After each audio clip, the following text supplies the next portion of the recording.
That summer, Roosevelt escalates the drive for preparedness.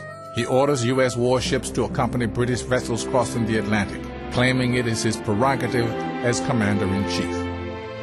In the middle of 1941, he finally extended essentially the protected zone of sea traffic. He was very worried about U-boat warfare, the German submarines that were in the Atlantic taking shots at our supply ships and troop ships.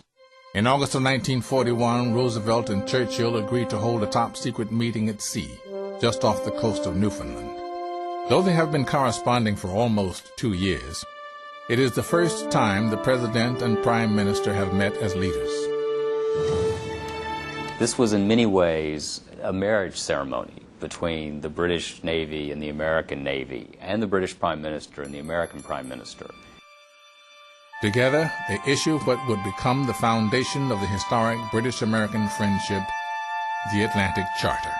It's a document that belongs in the same line as the Magna Carta and the Declaration of Independence.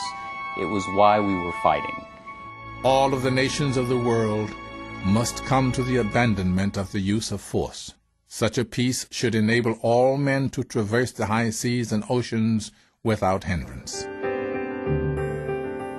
On October 31st, 1941, a German submarine sinks the American destroyer Reuben James, killing all 76 on board.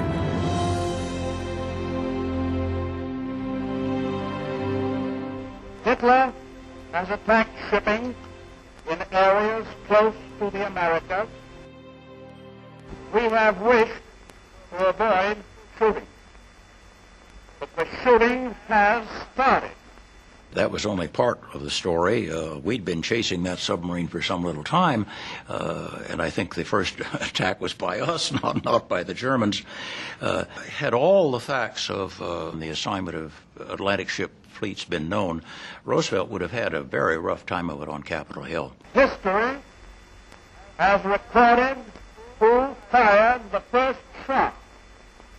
In the long run, however, all that will matter is who fired the last shot.